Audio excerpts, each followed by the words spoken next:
What's up? Welcome to Rap Sheet Hollywood, where we bring you the livest, the freshest commentary in Hollywood, but with a hip-hop flair. You know what it is. I'm your host, the incomparable Pook Diesel, and today, this week, we have the most beautiful Kris Betta in the building. Kris, what's up? That's good. Tell us about yourself, Kris, the people that don't know. Well, like you said, I go by Kris Betta.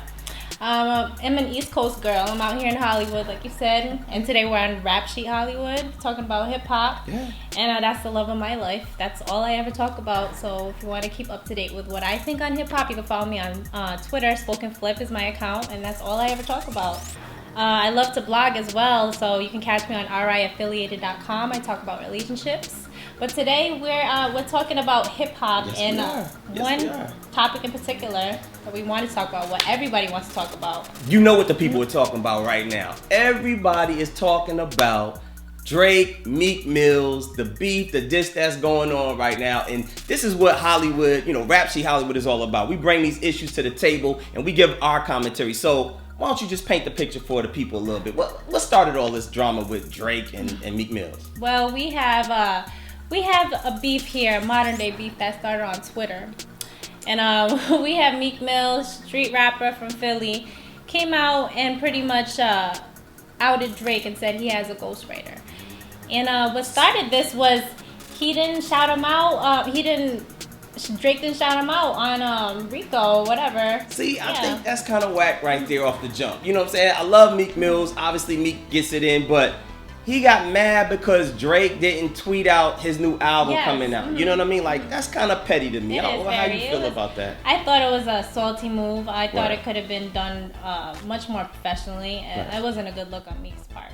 So then what happens after that? He puts out the tweet, and now everybody's saying that he doesn't write any of his own material. Like, what's the real? What you got? Well, Funkmaster Flex came out and said that there was some truth to this story.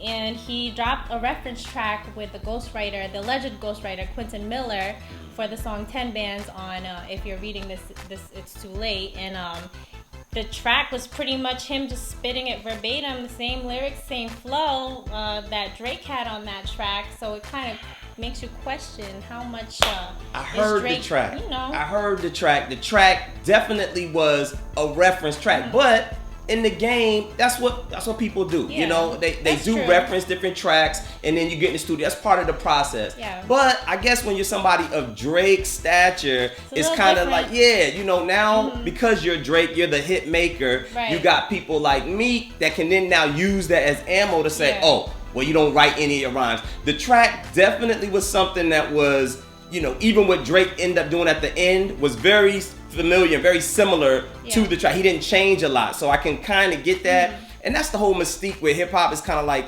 it's supposed to be your own and your own flavor and your own interpretation. That's what we've grown to know hip hop as. But I just got to take this side of it just for a minute. And I love hip hop and I understand the grit.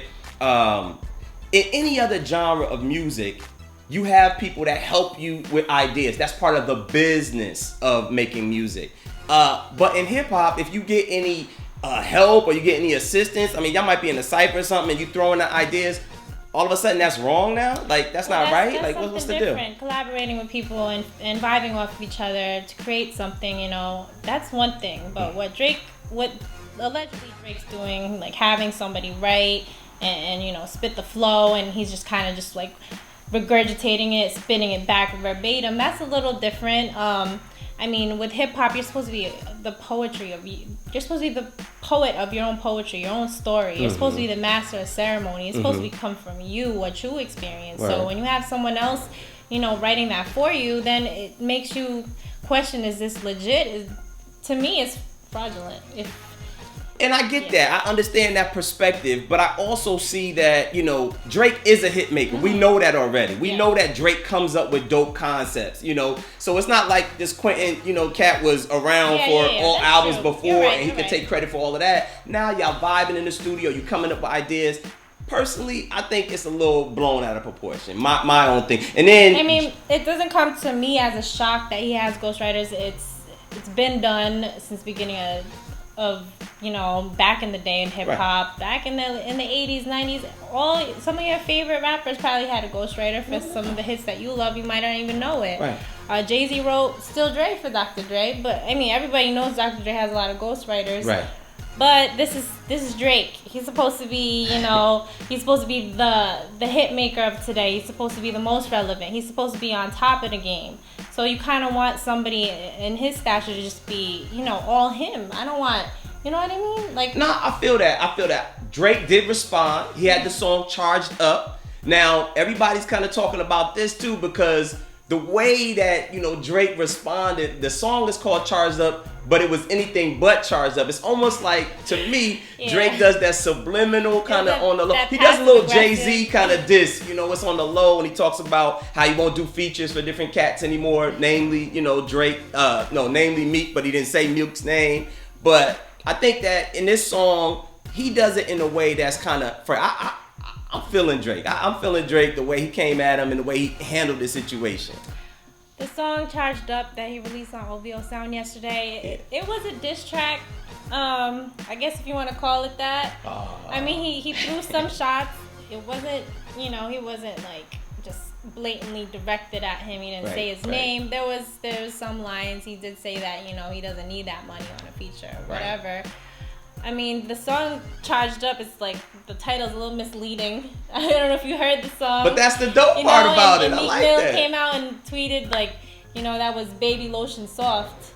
Okay, yeah. You had a few people, celebs that were responding to it, but you had some cats that also... They were falling asleep to this diss track, if you want to call it that. I mean, the time I grew up in, we're used to Ether and Takeover. Like, those were diss tracks.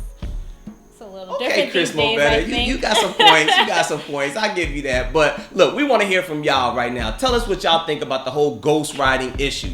Not just Meek Mills and Drake, but just overall. Is that cool in hip hop or what? Can you assist on making records? Give us your thoughts. Go ahead, make sure you put your comments in.